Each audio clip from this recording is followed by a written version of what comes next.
everyone. Thanks for dropping by. My name is Kristen Ashley, and this is The Division, Fightful's podcast dedicated to women's wrestling. Bi-weekly, I'll be joined by a rotating pool of panelists to discuss women's wrestling news, matches, debate topics, and whatever happens to tickle my fancy for that particular episode.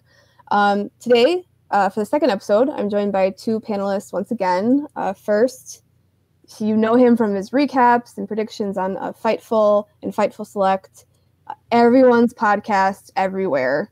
And he has his own YouTube channel named after himself, Mr. Warren Hayes. Say hello, Warren. Hello, Warren. Awesome. My second panelist, who is much cooler, is Laura Morrow. She's a writer over at Daily DDT. She also helps us at Diva Dirt with live coverage of British women's wrestling, all the way from the streets of South London. How are you, Laura? I'm very good, thank you very much. Similar to last episode, we're going to discuss a few news stories that have stood out and or made our blood boil. And then we'll preview some stuff for the pay-per-views this weekend and maybe talk about some televised matches if we have time. So we'll just go ahead and dig in. Our first news story is about WWE contracts. So the most recent issue is Ronda Rousey. So Dave Meltzer from Wrestling Observer, he reports that Ronda Rousey is leaving in April, that her contract's up and she's leaving.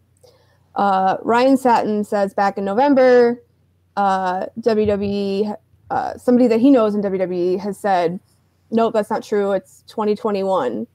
And then So then we have all these rumors going about basically whether she's going to leave to start a family. She gets on ESPNW and basically says, leave my vagina alone. Not a direct quote, but the essence of that article was my personal matters are none of your business. The issue here is, when she leaves, what's going to happen to the women's division? And personally, if I can comment on it, I don't care if she leaves. What do you think, Laura? Yeah, I have to concur with you. To be quite honest, I am very happy to leave Ronda Rousey's vagina alone. I have no interest in discussing it or going near it or otherwise interacting with Ronda Rousey's vagina in any way.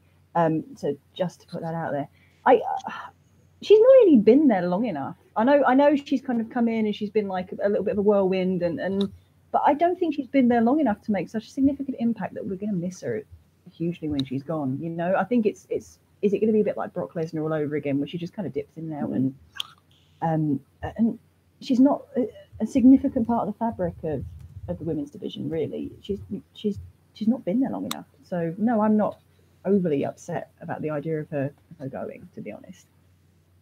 Right, and then it's weird that we say that because she's the champ. She's got the title. It's fine if she leaves. Nobody cares. But she's got the title. So then let's say she does leave to start a family, which, in that same article, she goes on to kind of say she wouldn't even know really how to do it if she did leave because there's a lot of playing parts. But the question then is, if she does leave, who would take over the division? And who do you think, Warren, would then replace her? There's copious amounts of uber talented women who have been doing this for years, who are in a fantastic position to take over as the tag champ. I mean, without even stating the obvious, Becky Lynch. I mean, there's Sasha, there's Charlotte, there's Ember Moon and Ruby Riott. There's so many people just waiting for their shot. I mean, it's not even a question, and they've, when I say they, I mean WWE have been doing such a great job on SmackDown anyway, building the women and building strong women superstars. The minute that Ronda leaves, it won't even be an issue. And to be completely honest about it, I think that, I'm one of the Ronda Rousey proponents online. Like, I think she had a fantastic year. Like, she is unquestionably the rookie of 2000, Rookie of the Year of 2018. Don't think anyone has picked up wrestling so quickly as she has. You know, of course she has faults, but I mean, it's to be expected when you start wrestling in March and your first match is in April on WrestleMania. Of course, you know, you're not going to be a polished seasoned veteran. And I think she has created an amount of attention to the women's division in the mainstream media, which of course WWE wanted and adores. But I mean, that's, you know, she's not greater than the sum of the parts of the division of the women's division on both Raw and SmackDown. The division will be absolutely fine. Yeah. Oh yeah, no. I mean, it'll be fine. I think, you know, you're right, and the fair assessment is that she is technically a newcomer, and for a newcomer, her physical abilities in ring have improved. I think where people are like, nobody cares if she leaves, is everything else, all the nonsense she said outside of WWE, her mic skills. Oh, let's talk about the nonsense. Yeah, let's talk about the nonsense, because the vagina thing here, sort of the vagina thing. Good job, Warren. Yes. That could be my new band's name. Right. Her comment about leaving her uterus or vagina alone, I'm like, it sort of rung a bell. It seems to me like Ronda, before getting into WWE, had a propensity of saying nonsense in public forums. You know, I'm not going to get into it, but there's one thing that is particularly of note here. Back in 2016, she was in an article in Maxim magazine where she the interview was about her being good at giving sex advice. All right. And she essentially, in one response she gave, she essentially said that couples should never need lube if they're doing their job right. Okay. Suggesting basically that, you know, if you're using it, it's because you're moving too fast. Right. So there was a bit of an uproar. Some people took exception. Yeah. Could you believe that? And she of course had to clarify what she meant. Right. You know, so she put out a statement, and I quote, here is the statement in response to her "people should not need lube" quote. Here we go. She says, quote, "I thought I was doing all the girls a favor, you know, making sure their guys put in some effort, but it sounded like some gritty kitty bitches are really fucking mad at me." Oh my God. Wait, we're not done. I'm like, it's not my fault you're working with a sandbox. Oh my God. Oh. So as far as gating, you know, people's opinions about her vagina go, which is legitimate, you know, maybe you should just be a little more self-aware before opening your mouth, Rhonda. People in glass houses should. No, I think we lost you a bit there, Laura. Yeah. Oh, you know, and I had a really good line as well. I just thought it up. Oh, wow. I mean, okay, Rhonda, I'll leave your vagina alone if you promise to not give my nicknames. Like, just you don't need to talk about my vagina either. Like, you know, or making assumptions about the men near my vagina. Like, let's just not talk about women's vaginas as it relates to women's wrestling, because it doesn't matter. It's a doubling down as well. It's like, if people are saying to you, hey, maybe that's kind of not okay thing to say, instead of saying, yeah, maybe it was kind of a bit of a broad, tying people with a broad brush. She goes, no, I'm totally right in saying, and it's you're the problem with your gritty vaginas. You know, just why? Just stop, Rhonda. Just stop. Yeah, and that's, I mean, we'll just wrap this up because I'm getting grossed out thinking about Rhonda's vagina. So the point is, and this goes to like everything that's happened recently in the news, you know, we don't care about your genitals. That's, at least I don't. And the people that actually care about wrestling don't care about your genitals. So that's really not the point to begin with. I understand what she was saying. I think people were more concerned of the outcome of the division when she left rather than whether or not she was going to have a baby. Yeah. But that being said, I mean, we should just leave her private matters alone, and just whatever happens, they'll be fine. Yeah. We have a lot of talent. We're going to be okay. Part of this contracts news story here too is back, I don't know, it was a few weeks ago. WWE released List This. It's like a video on their YouTube channel. And it basically was describing superstars that they would like to see return in 2018. And I believe it was the only female. and it was Eva Marie. Now in the video, they say, she didn't really get a chance to start actually fighting. Her first 3 fights, she had an injury during her entrance. The second one, she had a quote, a wardrobe malfunction, unquote. And then the third one, she couldn't make it because of traffic. We've all been there. Yeah, I can relate, but I'm also not on contract for millions of dollars. Yeah. So, Warren, why don't you tell us how fucking stupid this is? Go ahead. Tell us how you feel, Kristen. Okay, boss, I'll follow the editorial line here. We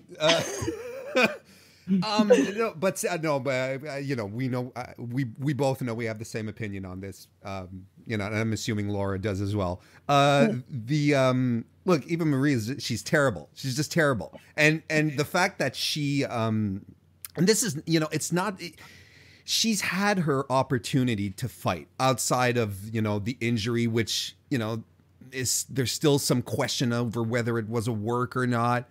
But she has been on NXT, and she even had a match against Carmella in Nashville where she injured Carmella. She botched a move, and Carmella was injured. They threw up the X in the ring. By hitting a knee. By hitting a goddamn knee, So, as far as Eva Marie goes, like, no one really needs her. No one needs her to come back. It's fine. I think WWE, about a week before they put out the list, it was announced that Eva Marie was going to be on the new Celebrity Big Brother show. Mm-hmm. And you know how WWE loves that mainstream thing, Yeah. I'm convinced that someone just put 1 and 1 together and was like, oh, let's just toss her up there. But I think the most egregious thing, and maybe I'll let Laura go into this because, I think the most egregious thing is that she was the only female on that list. Yeah. Right. Yeah. Laura, yeah, go ahead. Sorry. No, sorry. This is me just diving in. Like, no, it's good. No, I agree with Warren. It's of all the women that have left WWE and could be considered eligible to return. Even Marie is a really weird choice. As Warren said, she never really made a good account for herself. She had a title shot, an NXT title shot at one point against Bayley. That's true. She didn't. Not very good. You've got Victoria, who I think is still wrestling. Caitlyn has looked really good in the Mae Young Classic. If you're looking for women to return, why not have competent women who have proven wrestling ability? And I think you're right. I think they've seen the reality TV link and they've gone ka-ching, and that's literally the only reason that they want Eva Marie back. Yeah, I mean, it's all about cross promoting. I mean, it's so obvious. Like, don't get me started on the SmackDown stuff with Temptation Island, because we will be here forever. But I think it is cross promoting, and as far as Victoria, so Diva Dirt does some stuff with Ring the Bell. They're a women's wrestling YouTube channel.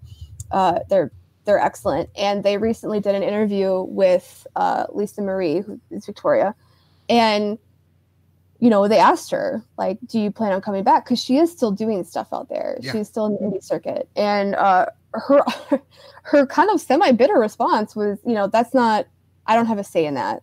They have to call you. They have to want you back. So, they're not even really throwing it out there at all. And when you have a list like this and you can't even, like, I feel like if they put somebody more worth their while, like, somebody actually that is good, that it would cause this sort of buzz and this social media storm that they're probably in love with. You know, like, why would you go with somebody on this list that is just going to make you look like shit? Like, they have a way of shooting themselves in their own foot, and it's insane.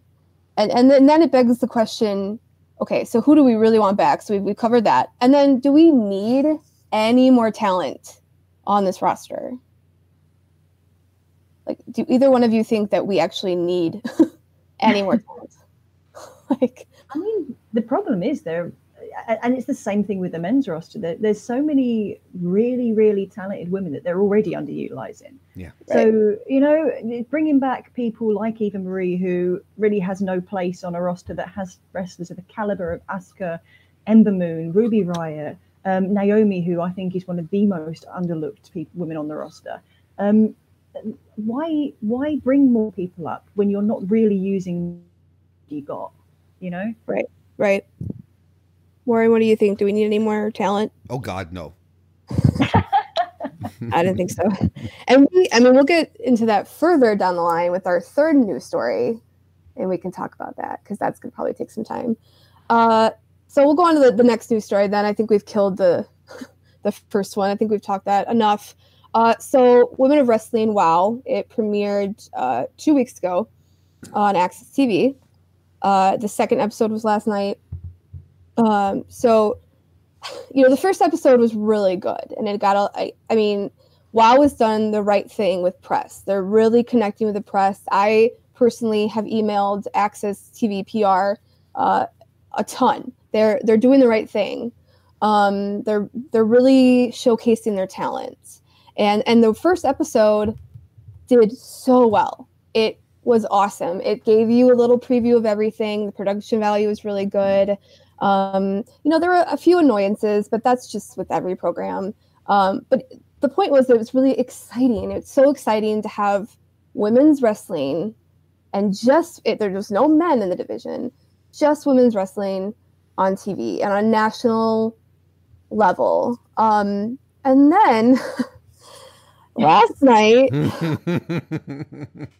you know, we're all excited. And I think of Joe Soriano, who is our boss over at Daily DDT, and he, you know, is so excited and he's telling everybody how great they're doing and they're doing the right stuff. And then last night happens. And so the second episode, there's this sort of kind of stable called Southern Pride. And one of the members is Jessie Jones. And she is, I believe she's from Kentucky, they said. So they bring up whiskey a lot. And, you know. Why not? Why not, right? Because that's what they're famous for. That is what we think of. Another stuff, right? So I'll preempt this by saying I am from Georgia, and I am a Southern girl. So the idea of Southern pride didn't offend me until it became kind of sort of racist. So she comes out, she cuts a promo, and it's weird, right? Like she's shoveling gravel somewhere, and there's like jean cutoffs, of course, right? Got the Daisy Dukes on, and then she's got like a flannel, and she's just really outspoken. And I'm Southern, and there's like a part with her and Selena Majors, who is amazing, by the way. She's great, and she is a trainer, and they're training somebody to be a part of this Southern Pride stable to bring back Southern Pride to WoW. And Jessie gets a little crazy and like dislocates this girl's arm or shoulder or something. So, and then that's like solidifying her as like, I don't give a fuck. And so then she comes out to the ring and starts talking about making wrestling great again. Oh no. Yeah. And then she says, speaking of which, let's talk about the wall. Oh. Duh, yeah. And makes a comment because the crowd is like, what? No. And they're booing her. There's some plants that are pretty funny in this promo. Yes. They are just great.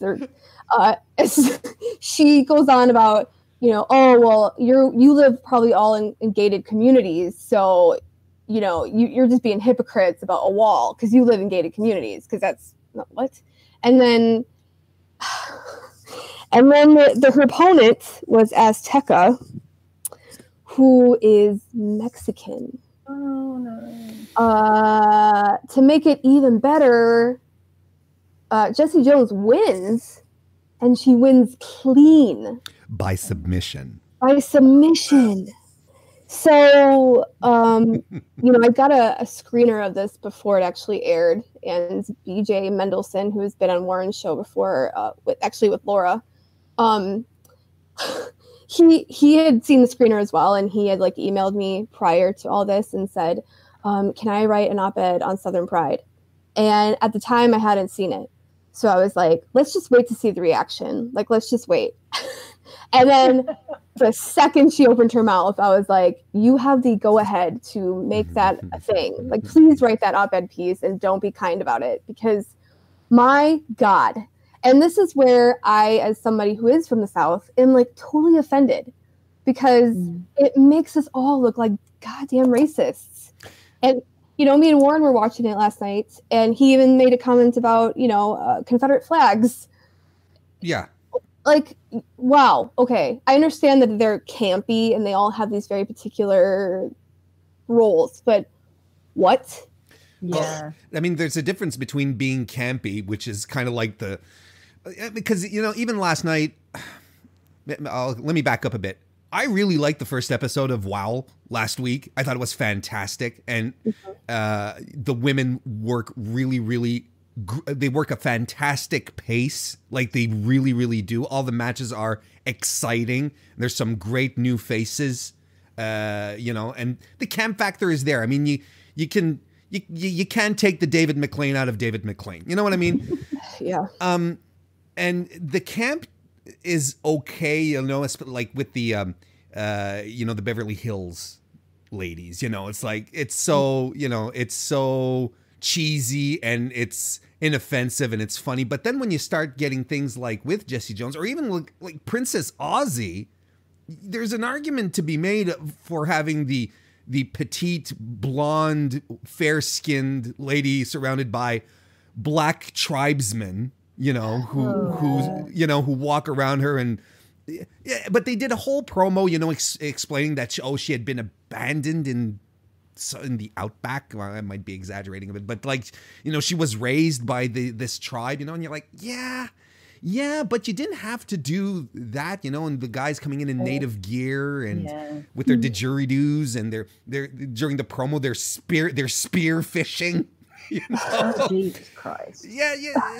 So and then you have, and then it sort of culminated with the Jessie Jones stuff, where you're like, okay, well, this isn't camp anymore. Now you're treading into real world issues. It's not camp. You're making a statement in an environment where, I'm really expecting one of your wrestlers to be like a robot, Right. And that's what I think makes it sound even worse. And then when you go and look at Jessie Jones's profile on wow.com,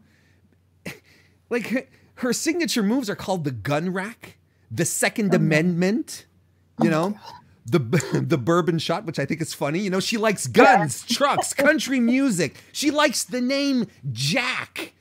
I mean, you can do all of that, but yeah. But there's a limit to it, right? I mean, full disclosure, I haven't seen WoW because for some reason we're very backwards in the UK and we don't have it. At some point, we're not allowed it.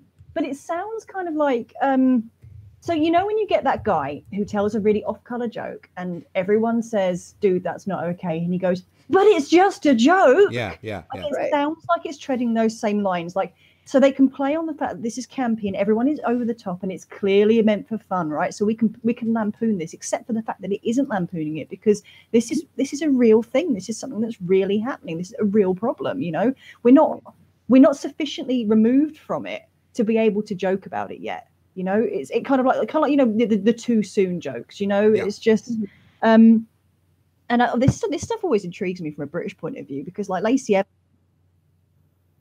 Oh, you cut out a bit there, Laura. I'm sorry. You were talking about Lacey Evans. Yeah, just saying, from Lacey Evans, from my point of view, is treads that same line, But this sounds like Lacey Evans sort of turned up to turn up to 11. You know, there is no treading the line. She's just high jump straight over that line with a Confederate flag in her hand. And like, right. It sounds gross. But I mean, sorry, I just want to add in here, you know, you sort of wonder at the same time why, and I'm going to put the blame on McLean here, or at least single him out. You sort of wonder why he feels the necessity to typify his character so much when when we're literally at an era where the women are beyond their gimmicks. You know, look at Tessa Blanchard and Santana Garrett, who they're building the promotion around. What's their gimmick? It's not like, Tessa's not like angry biker girl, and Santana's not like, I don't know, cute pop star. It's not that stuff. It's just like they're wrestlers, and that's all they really need to be. You don't have to really dive into stereotypes or try to pigeonhole the women, but at the same time, it's like I said, there's a level of entertainment to it because the camp factor is really interesting. But then when you do get Tessa Blanchard, who is a legitimate wrestler, who is, I think it goes beyond argument, she's the best women's wrestler who is not signed by WWE right now in the world. There's a dichotomy in tone when you go from Princess Aussie and this stuff, with the Southern Pride stuff, and then you just come in with her and Santana Garrett, who are just like straight up fighters. It's a weird tonal shift, basically. Yeah, you kind of have to go with one or the other, don't you? You're either gonna do. I think there probably is room super camp thing, especially with the popularity of Glow. Yes. But if you're going to roll with it, you've got to roll with it.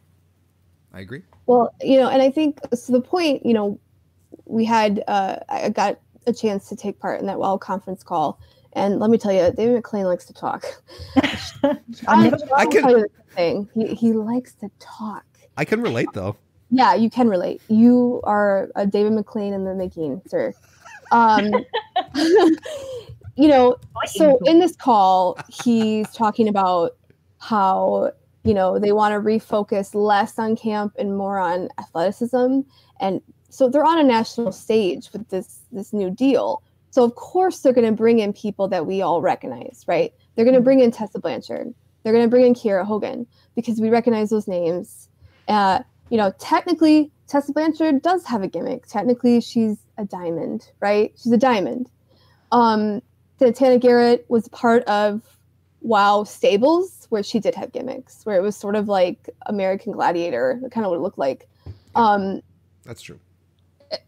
I think the point with the whole campiness and the over the top gimmicks is that their whole point was to make them as superheroes. So, when you think of a comic book, you don't think of like, oh, well, he's just really good at fighting. Like, no, you think of Wonder Woman, or they have clear, really strong like character development there. And so I think that's where he was going, and then adding in more of actual wrestling rather than just like the story of it. I don't mind the campiness. Where it gets hairy is when you try to produce heat using really bad ideas. And it I think this happened on one of Fightful's podcasts. They were talking, I think it was Alex, was talking about the League of Nations in WWE and how they clearly like to take a foreigner and make it into this xenophobic issue. I am so willing to give WoW a chance. It sucks because I really like them. I really like Jeannie. I really want them to do very well. And so, I'm like hesitant to really just forego them altogether because they're doing such a great thing. But it also, I felt like we had to talk about it. So, and I hope now that they push forward with people that so far have been standouts, right? So we have Eye Candy, who wrestled a little bit on the first show, and she was phenomenal. What a moonsault. What a moonsault she has. Yeah. And I went on to Twitter and I was like, I'm going to say it. If Nia Jax like actually trained, this is what it would look like. Like she's phenomenal. You know, she's so athletic for her size. And I don't mean that to be mean, but she is just phenomenal. And then you have the Beast, who Selena Majors trained. So she's homegrown. Wow. And she, Selena, who's been in the business since 1986, she compared her to China. Yeah. And I can see it. Like, she's amazing.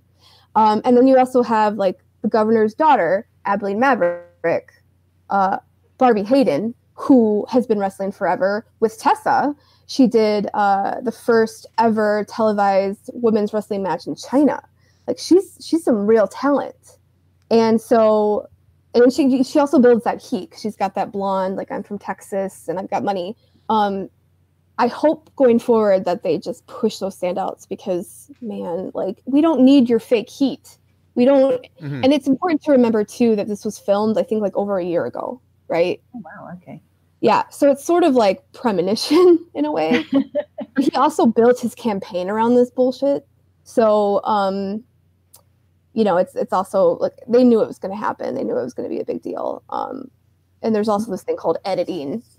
You know, if you thought it was offensive, you could just cut it out. But there's that. You kind of got to wonder if they've kind of done this on purpose in a no such thing as bad publicity kind of way, because you know it's blown up, right? So I'm sure, but you know, I'm willing to give him a chance. Okay, but right. Because I mean, last night Blanchard was on point. I mean, she's never not on point, but her and Santana, man, when that feud finally gets to its resting place, I'm gonna be there because it's amazing. It's gonna be really good. Yes. We'll go ahead and go to the third news story because I think that's probably going to take up most of our time. So our third news, I guess, topic is reality TV and wrestling. So we'll start with Brie Bella, who has an interview with Digital Spy and credits Total Divas for the women's evolution. And I quote, she says, "I think sometimes wrestling fans feel different, but the thing is, Total Divas introduced women's wrestling to the world." Instant reactions, Warren. Oh my God. Wrong. Oh no, I mean, I think I know what she means. Yeah. But she said it real bad. I'm gonna give you and it's funny that it happened because a couple of nights ago, I was on the Spies and the Benchmark show with Chris Spizak and Silky Baines. And before the show was on, Silky and I, we were talking about reality television. We were talking about our we all three of us were talking about reality shows that we really like. Chris likes The Bachelor. I like 90 Day Fiancé, and, Silky says that he likes 90 Day Fiancé as well, and he says he also watches Total Bellas. He says my wife watches it, so I watch it with her, and he says there's wrestlers in there, so I enjoy it. And he said he basically said he when I watch wrestling and I talk about wrestling, well, she knows who these women are, because she watches Total Bellas. She doesn't watch Total Bellas because they're wrestlers, but she knows they're wrestlers because of Total Bellas. You know what I mean? Now, there's absolutely, like, as wrestling fans, there is absolutely no way that Total Bellas even remotely contributed to our appreciation of women's wrestling. And it's fair point to mention that the women that we do consider to be at the core of the evolution of pro wrestling are not on the show. Right. Yeah. Sasha, Bayley, Charlotte, Becky, none of them are there. Yeah. Yep. Laura, what do you think? I can't say I'm surprised because I know that this has come up before, and I'm pretty sure. Yeah, Nikki Bella, I think in 2017. Hang on, and she said exactly the same thing back then. She and I quote. Hey, she said, the women wrestlers who weren't on the show and were getting more TV time didn't care about them. They want the Total Divas girls back. So this is something that they've been kind of saying for a few years now. So clearly this is a legitimate belief of theirs and not just blowing hot air. So yeah, like Warren. Oh, you cut out a bit just when you were putting me over. So just please start over. Again. That wonderful Warren, right? His excellent opinion was no. I agree with you though when you say that it opens it up to an audience who otherwise wouldn't know who they are. But are they watching wrestling? You know, is it bringing them to wrestling? That's the greater question. They know who these women are, but that doesn't necessarily mean that they have become wrestling fans or that they are invested in women's wrestling. They may be invested in Total Divas or Total Bellas, but that's a different it's a different experience. It's a different type of show. It's not wrestling. So I think it is possible that they're overestimating the effect that Total Divas is having on wrestling when they're actually two different entities. Right. And I have a confession. I have never seen an entire episode of Total Divas. No, me neither. Total Bellas for that matter, because I don't care. You know, like same, yeah. I mean, here's the thing. Like, I watch reality TV. Oh man, me and TLC have a long going relationship, but I'm not into wrestling because I want to know who they're dating. Yeah. Or whatever. Yeah. I'm into it because I like the actual athleticism of it. And you know, sometimes they have cool behind the scenes. There is a writer on my staff, Emily Pratt, who, you know, brings up like they show them training and all that, which is cool, right? Like it's kind of cool when you get to see behind the scenes of some of the stuff that you don't normally get to see. So that's cool. But I don't care about the TV show. I don't care. I mean, you're right when it's like my mom, right? Who knows who The Rock is, who knows who John Cena is, but doesn't watch wrestling. Right. It's like that, you know, and to be fair, I mean, I only pulled the one quote that was sort of controversial, but later in the article, she did say, you know, it's bringing it to a national cable, you know, channel, and people are seeing it, but you're right. It doesn't mean that then they're going to start watching the actual show. Plus, it's also on a delay. Yeah. So all this stuff has already happened. So like, you know, why would they then go from the show to watching SmackDown or Raw? They wouldn't, because it's like a year behind. Yeah, and the storylines that are happening on the show bear no relation to what's happening on the wrestling, right? So right, and it breaks kayfabe. Boo! Yeah, Kafabe. Kafabe's been dead for a while. It died the minute it appeared. But I mean, you know, WWE does, you know, they see money in the Bellas, you know, otherwise they're, you know, they see money in crossover. And this is something, you know, that we always have to keep in mind. And I've been saying it for a couple of years now. And I think even Triple H this week in his media call referred to WWE as such. They're a media company. They don't see themselves as a wrestling promoter. They haven't seen themselves like that for years. They talk about content. They don't talk about the matches. They talk about how they can cross promote their stuff. So, you know, the Bellas in their mind is they make money. Otherwise, they wouldn't never have put Nikki Bella in the main event with Ronda Rousey at Evolution. Giving Ronda arguably her worst WWE pay-per-view match since she started. I mean, that's the thing ultimately. And the Bellas know what they mean to WWE from a PR focus. They know what they represent. Yeah. So they're more than glad to blurt out weird statements like that. And I said weird to not use another more trenchant adjective.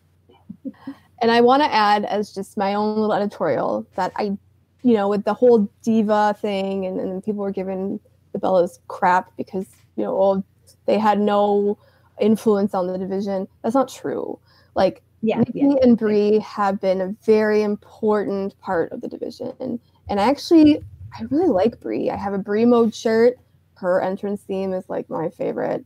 They both, when they actually they're given the time to spread their wings and they actually get time in the ring, they're good. And they can put over other wrestlers. They have that ability too. So I don't think that they're useless just because they're on a TV show, but you know, they really need to think before they talk, because everybody grabbed onto that immediately, just grabbed it and ran with it. And I think Nikki and Brie, sorry to interrupt you. That's okay. No, go ahead and interrupt her. God damn it! I don't have anything interesting to say. So I think if Nikki and Brie had spoken about their contribution as wrestlers, I don't think anybody would really. Well, okay, you would still would have had people argue, because you know some people just. Yeah. It would have been a lot more difficult to argue against them, because, as you point out, they did have a they did contribute to the sort of transition between from divas to what we have now, and considering that they came up through the divas era, they are actually very good. When you think about the disadvantage they would have had, you know, they came around at a time where women's wrestling in WWE didn't really involve a lot of wrestling, so. They've come from a place of disadvantage. They've worked hard, and it's reflected in their ability. But then they should talk about themselves as wrestlers and what they've contributed as wrestlers. When they start talking about how their reality TV show has you know improved women's wrestling, that's where you know there's a disconnect there. I think. Yeah, right. This brings us. Let me settle in for this one. To the other part of reality TV and wrestling, like the gods opened up the news, like they just opened it up yesterday for me, because last second we got this story that drops that says WWE is going to team up with, I think it's Bonham Marie, I don't know. Anyway, it's a reality production company for the search for the next big WWE women's superstar as a reality TV show. And I've got their press release up here. So they say, and I quote, "To find the next female superstar who has what it takes to go toe-to-toe with the likes of Ronda Rousey, Sasha Banks, and Becky Lynch. Casting is underway for a forthcoming reality show that will document the search for the next great female competitor."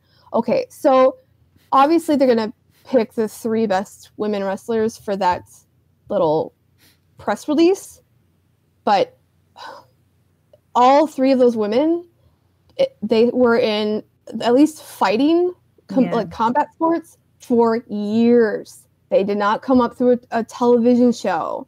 Like, it's just kind of a joke to begin with. Some background on this. It's like Joe Anthony, he said it reminded him of Diva Search.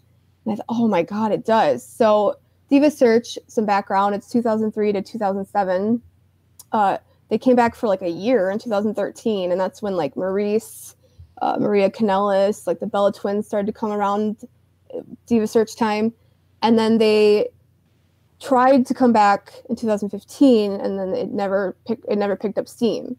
I, in my journalism mind, was like, I want to go see what this application looks like, because to me it's a joke. It's a big joke. So I went online, and I had to go through like the first page, which is like, man, they really want to know everything about you. You had to link all your social media stuff to them. They want to know your parents' names and phone numbers. I mean, they want to know everything. And then in the first page, it says you must be in excellent physical and mental health to apply, which is just terrible.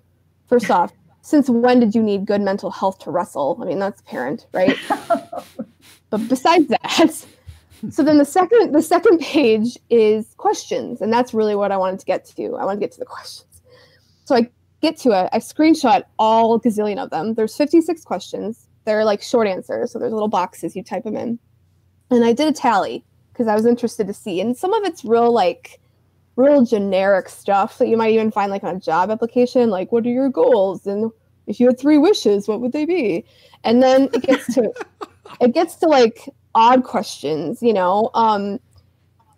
I did a tally. Anything that's related to wrestling or like their skills they talk about or athletic ability, 6 questions.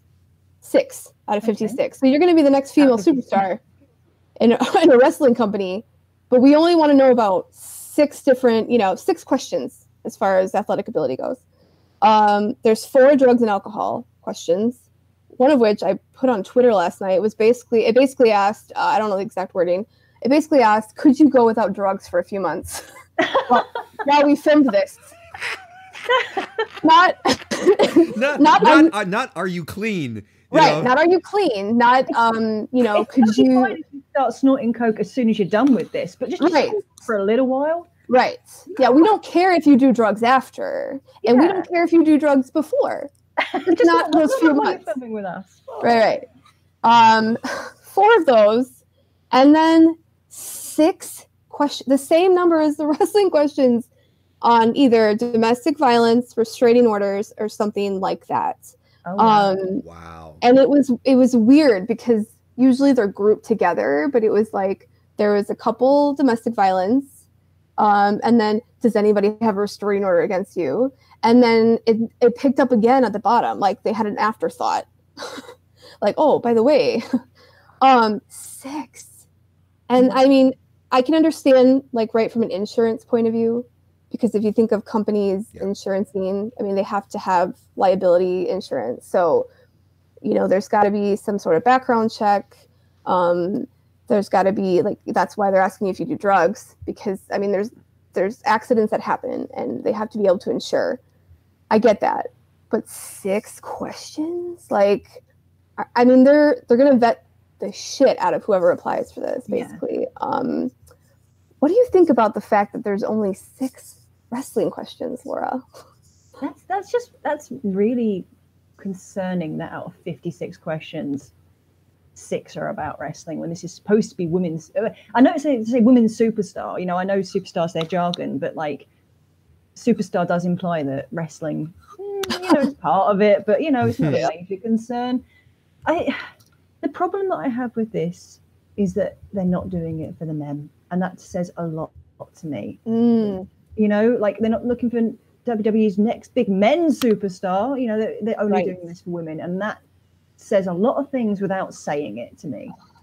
You just gave me a whole new reason to be pissed off. That didn't even reach my brain. Yeah, like if this was running concurrently with like some sort of new Tough Enough thing, right? Mm-hmm. Okay, I'd still be a bit leery of it, but at least you can say there's equity. There is no equity here. They are looking for a woman superstar for some like nebulous reason. We don't even really know why they're looking for this woman superstar.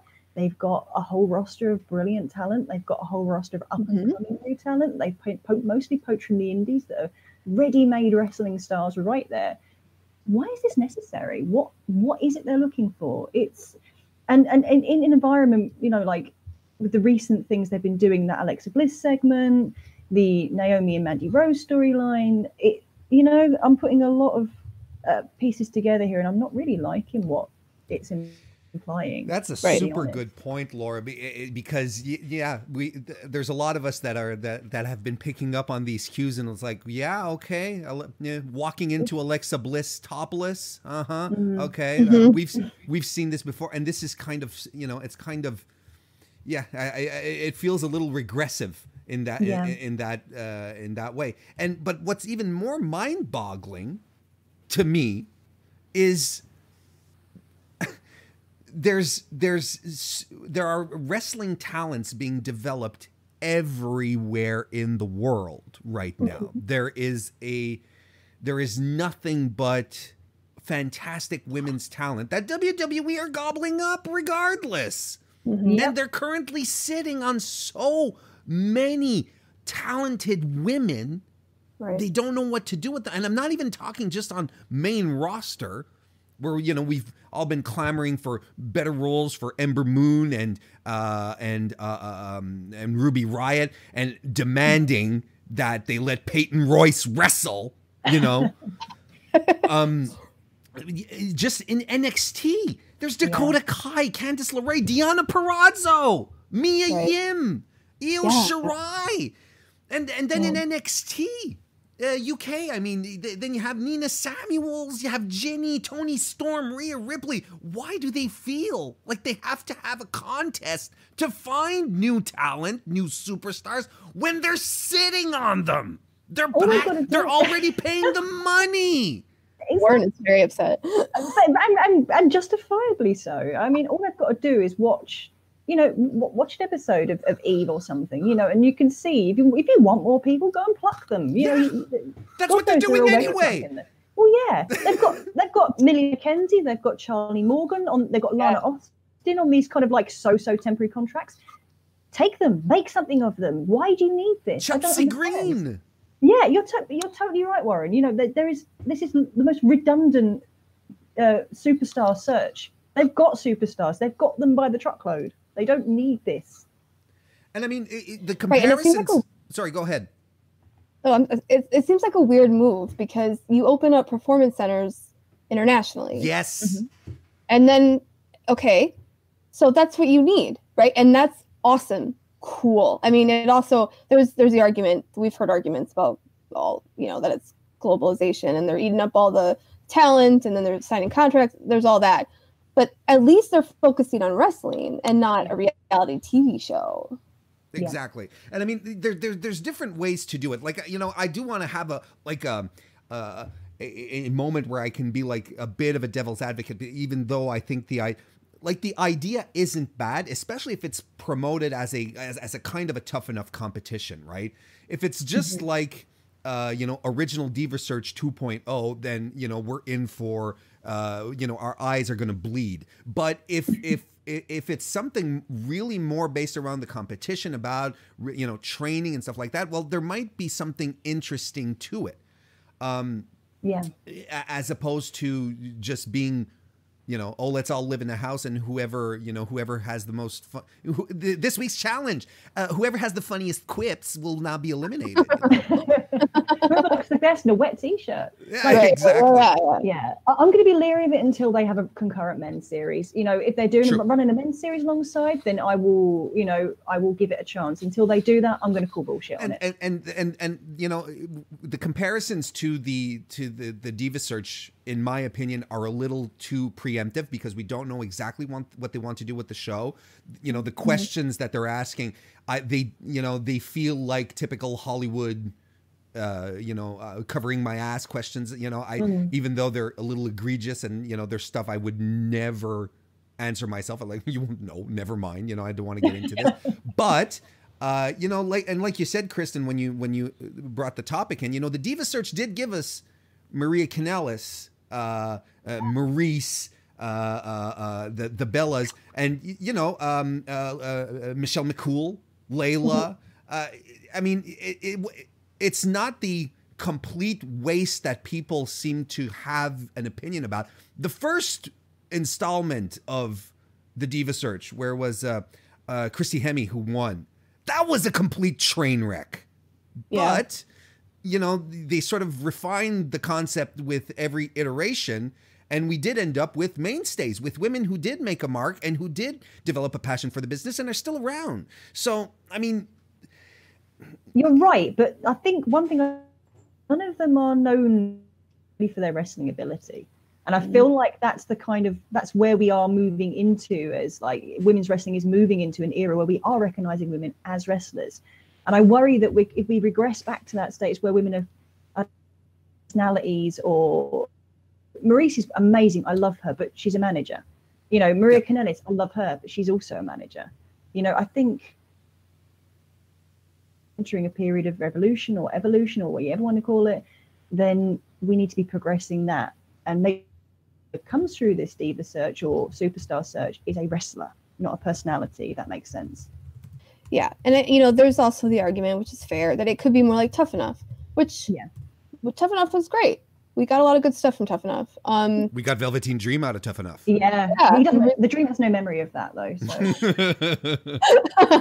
So. Which is, I mean, that's great, right? My problem is that the production company that's running it, they do Total Divas.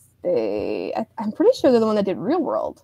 They do their reality TV, and it feels like from reading, I'm going to write an article, an opinion article at Daily DDT about this, and I'll try to get as many of those questions as Joe will let me. The questions seem just a little bit over the fact that most of it is based on TV instead of physical abilities. Seems kind of like a joke. I mean, it's way early. We don't have any information. And in fact, when you go on there, anytime it has like the name of this TV show, it says WT, working title. So they don't even have a title for it yet. So, I mean, they're just looking for applicants right now. And let me tell you, if you get through that application, you DM me because good for you. That application's nuts. They have like certain views of your body and your face they want pictures of and videos. And I'm told it's a typical application of its type. Oh, yeah, I had to send pictures to Sean before he hired me at Fightful. So. Right. So why did he hire you? Right? Just kidding. Okay, so we don't technically have a time limit, but we could spend like forever on this, and I don't want to bore. I'm sure we dropped a lot of listeners already, so let's move on. So last episode, we weren't sure when we were really going to film this or record this. So we had said like, we'll be after Royal Rumble. Obviously, that's not the case. So we're going to talk a little bit about Royal Rumble and Takeover. And then if there's time, we'll talk about some of the Impact stuff that happened last night, because that also has me just heated. But we'll start with Royal Rumble. We have, so women's matches. We have Becky versus Asuka, Sasha versus Ronda, and then the Rumble match. And I have been to way too many of Warren's podcasts recently, so I'm going to start with Laura because I already know all his answers.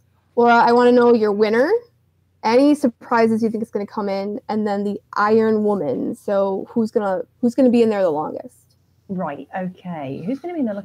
Actually, I know they did do an announcement of who's going to be in the Rumble, but I deliberately didn't look at it because I like the surprise. Oh. So I think Iron Woman, I would like it to be Ember Moon. Oh, okay. I think Ember's she's really, really tough and she's resourceful. So I think unless Naomi does her remember like last year she did the Kofi Kingston getting eliminated creatively, she might do that. So Naomi, I think, my Iron Woman. Predictions, I think Asuka's going to retain because I know there's been a lot of rumbling about Becky taking on Ronda Rousey. I think that's ultimately the trajectory that Becky's going to be on. And I kind of hope Asuka retains because, she deserves a nice long run as champion, in my opinion. And Sasha versus Ronda, again, I think Ronda's going to take it. But I really want Sasha to kick her ass. I really do. Because I love Sasha. And... Yeah. And just for the vagina comments, I really think that Sasha deserves to kick her ass. I have to bring it up again. Sorry, Ronda, I just can't leave your vagina alone. You're proving it right. Sorry. I'm so no, it's sorry. funny. Surprises. The only surprises that I think is going to happen, I think the Bellas will come back in the Rumble. For sure. That's what I thought too. Yeah. Warren, why don't you repeat your answers? My pick for the Iron Woman myself is in the women's Royal Rumble match is Ember Moon as well. But since Laura pointed it out, I had some discussions over the past week, and there's a case to be made about Bayley as well. If they're slowly moving us forward to a 4 horsewomen versus 4 horsewomen situation, let's say Shayna Baszler pops up with Duke and Shafir, and they're starting to move that way. They're putting Sasha up against Ronda. The only member of the 4 WWE horsewomen that hasn't been elevated over the past couple of months is Bayley. So it would be a good fit, But I do think that Ember Moon is probably the best possible candidate for that. I think I have two. Okay, well, I think Asuka is going to win as well. I don't think Becky is getting the title back. You just copying me at this point, Warren. Yes, I know, and of course Ronda, Ronda is retaining. But as far as the Rumble goes, the winner, if Becky, let's say the SmackDown women's title match happens before the women's Rumble, and since Becky loses, she can enter the match. She's going to win. Scorching hot take. I like it. She's going to win, and then she's going to Monday Night Raw, and she's going to challenge Ronnie for the title. I really think that's what's going to happen. And you know what? Why not? Because Becky's the man, right? She can do whatever she wants. So she loses her match. She's fine. I'm just going to go win the Rumble then. Otherwise, if she can't do that, I think Charlotte wins and is going to, and we're going to get a WrestleMania rematch against Asuka. That's what I think is going to happen. Surprises, as far as I go, as far as me, NXT women are going to pop up. I think they're bringing in Rhea Ripley. I think they're going to bring in Shayna Baszler because they had the NXT Women's Champion last year in the Rumble. I think that's going to become a thing, and I think they're going to bring in Kacy Catanzaro. Oh, for a nice a couple of high spots. You know, she's WWE homegrown. They like to put, they like to put over their people there. So yeah, that's what I think is. Those are my 3 surprises. That'd be very cool. I have a hot take. Warren steals ideas. Listen, I'm not kidding you. I think. Listen, I'm not even joking.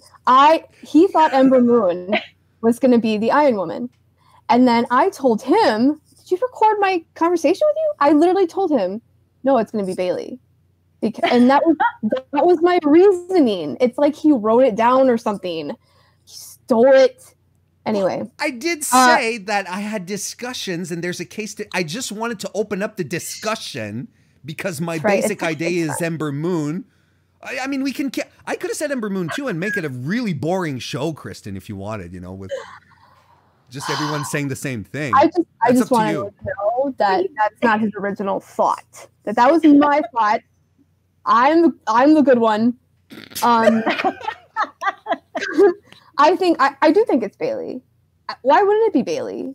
Like, they have a history of relying on people like Sasha Banks, right? She was the one that was she was number 1 last year and lasted forever.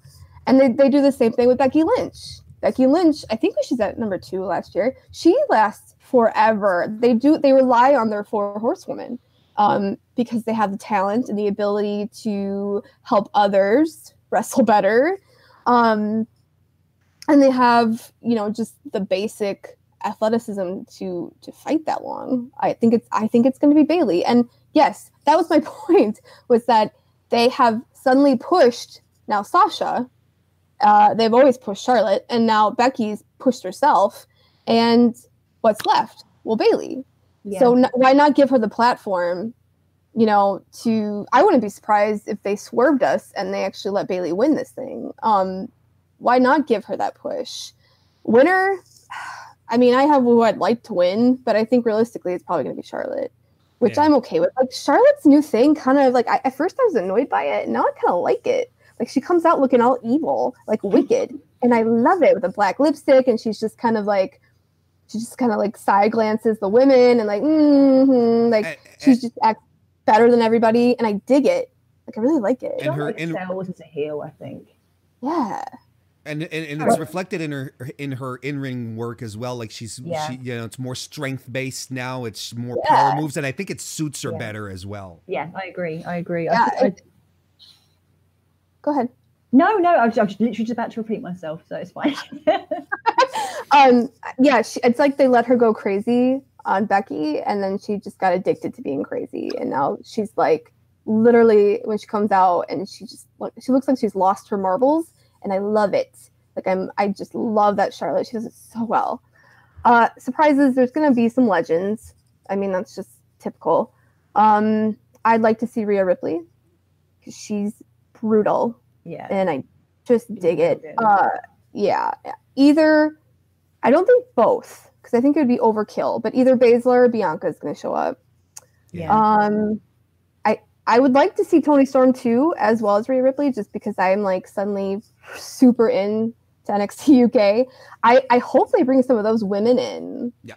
Like, not just Rhea and Toni, but like, give me Nina Samuels. Like, give me them. Ginny needs the world. Oh, please give me Ginny.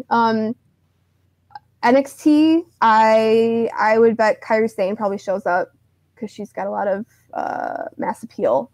I wouldn't be surprised if Thea makes an appearance. Yeah, Is Dakota Kai still injured? She's injured, yeah. So, She tore her ACL, which is unfortunate. That's a bummer. Right.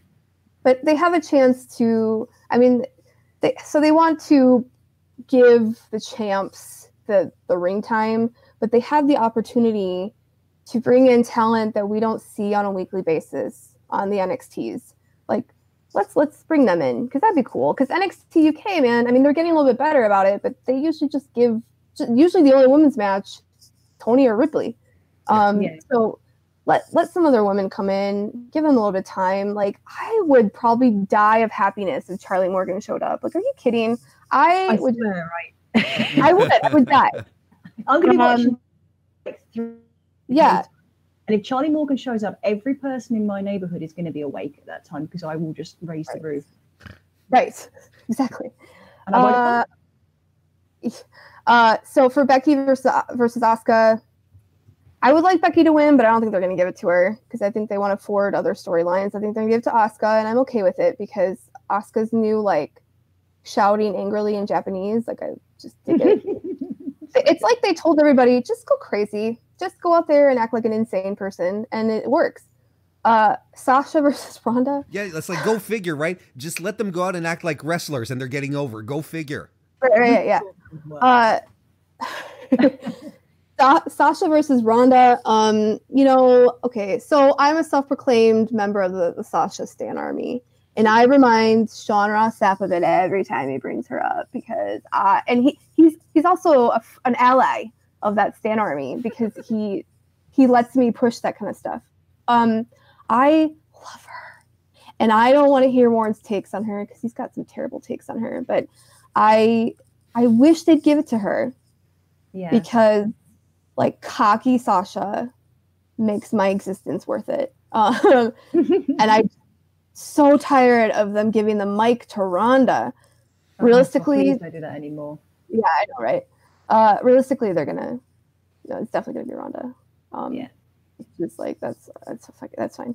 Okay, let's move this along. We're gonna be 2 hours long by the time this is done. We'll make this our last little bit for this episode. Takeover predictions for tonight. I'm not mistaken. The only women's match is Baszler versus Belair. Yep. Who do you guys got? Oh, I'll jump right in. I have Shayna Baszler. I don't think as much as Bianca is a presence and that she has improved tremendously in 2018. This is her first real push. This is her first moment in the spotlight with real stakes. And I think that it's just in simple storytelling matters, us as viewers, we have to get to know her in this high level situation. And I don't think she's destined to hold the NXT women's title, but it's not tonight that it's going to happen. I don't think. Keep it on Shayna. Give us another build up to another takeover. Put a stipulation for the next one, because honest to God, Shayna Baszler is not making it past WrestleMania in NXT. Still, they're moving her up the night after for sure. So it's just not time for Baszler yet. What do you think, Laura? Who's going to win? I mean, I'm the world's biggest Shayna, or one of the world's biggest Shayna Baszler fans. Like, she can do no wrong in my eyes. Yes, I love her. I love everything about her. So, I concur with Warren. I think it's not Belair's time. Belair, and I say this with all the respect in the world for Belair, because I think future, an enormous star of the future. Mm-hmm. But it's not time yet. I want to see Belair.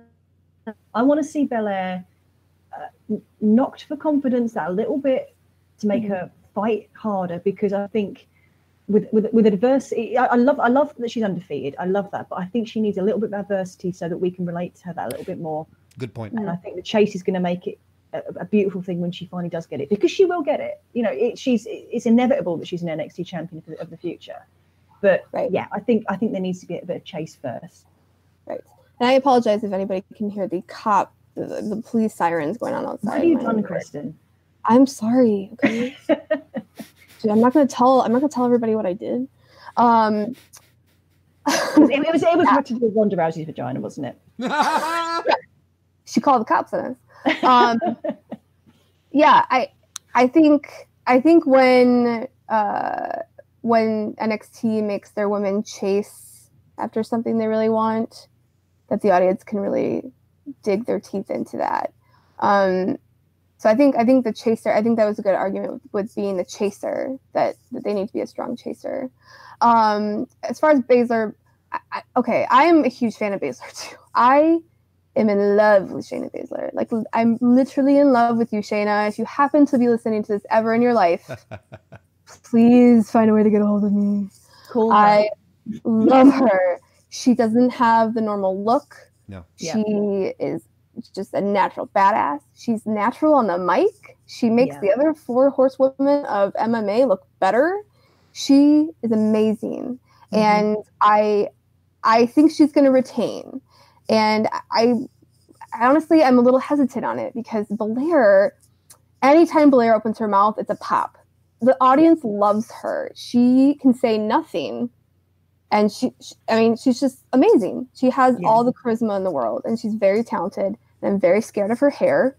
And I mean, who beats down people with their hair? Like, that works though. It works for her. She's a natural star. But I think you're right. I think it's too early to pull. I think when Baszler does lose the title, I think it'll probably be after WrestleMania, because I think that's when they're going to start building that whole thing up. That's my.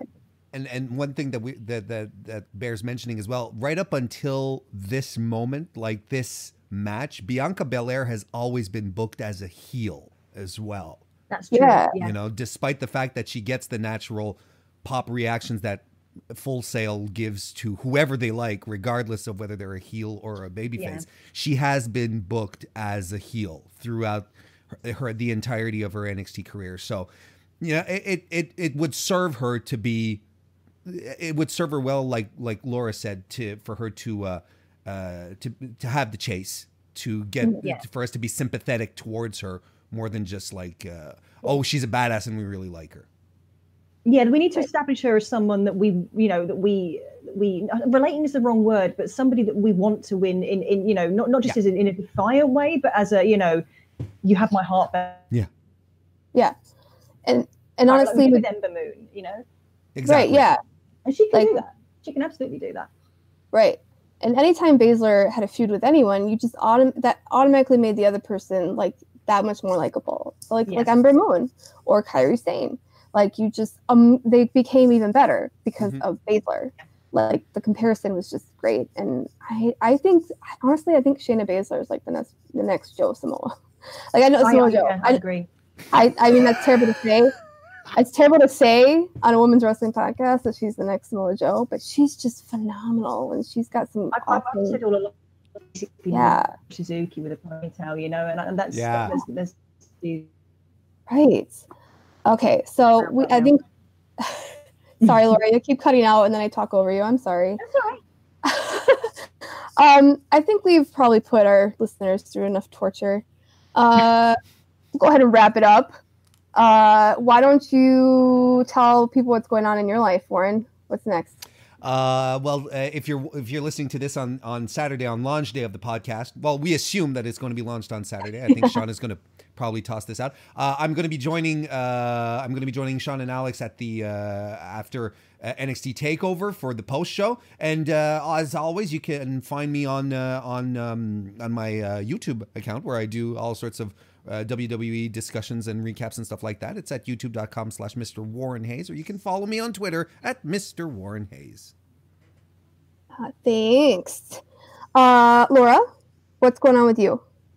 Apart from drowning under university work at the moment, I am up till 5 a.m. on Sunday night for the Royal Rumble, which is going to be awesome. So you can find me writing stuff for Daily DVT, or you can find me covering British women's wrestling for Diva Dirt, or you can find me on Twitter at Laura M. Melro. Awesome. And then I'll try to keep my plugs to a minimum. I felt bad I didn't plug Fightful Select last episode, so I'm going to do that right now. Sean Ross Sapp has got some scoops you wouldn't believe. He's got all the ins, and if you want that stuff, if you want all that information before anybody else gets it, and if you really like Warren and you like his takes and stuff, he's also got a recap show for 205 Live, NXT and NXT UK on Fightful Select. So I highly recommend that you go and subscribe to that. $5 a month. You get like a bumper sticker. There's tiers that you can get all kinds of merch. You get information before anybody else does. Occasionally, Sean will talk about me, and it's like the highlight of my week. He throws my name out there. It's really cool. So go and subscribe. Please visit Diva Dirt for all your women's wrestling news needs. We got some great staff. We're building an empire over there. From what was already an empire, really. I started a new thing last night called Honest Reactions, where I record my reactions as I'm watching women's wrestling matches. I did my very first episode last night to Women of Honor. I did Madison Rayne versus Holodead and Thunder Rosa at the G1 Supercard from Thursday night. So that's the only video on my channel. But if you go and just look for Kristen Ashley on YouTube, that's up there. I've got interviews with Lufisto coming up for Fightful. I got British Empire Wrestling interviews coming up before their show next month, and all kinds of good stuff. I don't know what's going to happen for the next future episode of the division. I have a lot of people DMing me to be panelists, so I don't know who's going to be on the show next time, but I guarantee it's going to be somebody with a lot of cool ideas. Thank you so much for listening and all your support and everything I do, because man, it makes my job amazing, and it makes waking up really cool every single day. I'm a very lucky girl. So thank you for listening, and we will see you in 2 weeks.